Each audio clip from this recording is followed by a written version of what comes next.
Hi, this is JJ Blizzy, and you're watching the Broadway.com show.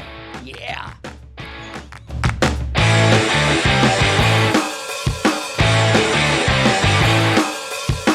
Welcome to the Broadway.com show, the hotspot for Broadway news, or as we like to think of it, the Jake Gyllenhaal for Honorary Tony Award Campaign Center. Seriously, call your local Tony Committee member and get this on the table. Let's get started with the news. What's the buzz, Imogen? Well, she knows the score. Sara Bareilles will make her Broadway acting debut when she steps into her own musical, Waitress. The six-time Grammy nominee will replace Tony winner Jessie Mueller as Jenna Hunterson for a 10-week run next month. Waitress earned Bareilles a Tony nod for Best Score, and although she has not performed as an actress on the New York stage, she did audition for the role of Cinderella in the Public Theatre's Shakespeare in the Park production of Into the Woods, a part she coincidentally lost to Mueller. You'll be able to see Bareilles bake up a storm at the Brooks Axon Theatre from March 31st through June the 11th.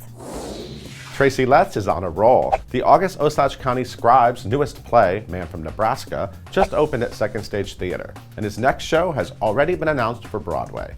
The Minutes won't even hit the stage at Chicago's Steppenwolf Theater until November, but a New York transfer was just announced for 2018 by Uber producer Scott Rudin. The Minutes will be directed by regular Letts collaborator Anna D. Shapiro and centers on a local town council meeting that reveals the dark truth under a town's pride and history.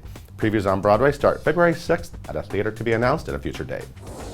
Okieriete Onaodowan, aka Oak, who originated the dual roles of Hercules Mulligan and James Madison in Broadway's Hamilton, will step into the spotlight of Natasha Pierre and the Great Comet of 1812 this summer. He is set to assume the role of Pierre from current headliner Josh Groban on July the 3rd, and is scheduled to remain with the show at the Imperial Theatre through September the 4th. We're raising a glass of vodka to Oak's soaring career. The sun is not setting over at the Palace Theater, where Glenn Close is basking in her glorious return to the role of Norma Desmond in Sunset Boulevard. After winning over critics and selling a lot of tickets, the revival of Andrew Lloyd Webber's Tony Award-winning musical has just been extended for a month, with closing night shifted from May 28th to June 25th. Congrats to Close, Broadway.com blogger Michael Xavier, Siobhan Dillon, Fred Johansson, and all you wonderful people out there in the dark who get to see this masterful musical live. Broadway.com Audience Choice Award winner Darren Criss is embracing his dark side. Hot on the heels of the news that he will appear as a villain on the CW musical crossover episodes of Supergirl and The Flash, we find out that he is to play a serial killer. The stage and TV favourite has been tapped to take on the role of Andrew Cunanan, who murdered Gianni Versace in 1997 on the third season of American Crime Story.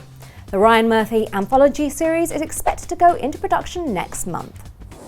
Hi, I'm Alice Abrammer and you're watching the Broadway.com show.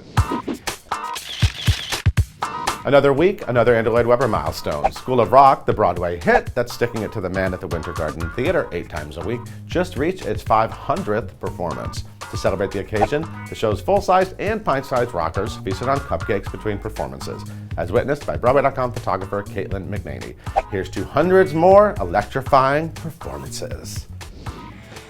Thank you for watching this week's Broadway.com show.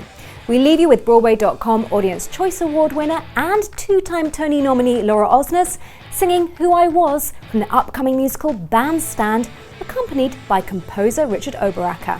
See you next time. Though that often would mask my shyness, meeting boys, but I muddled through. Easy smile, avid cinephile, that was June.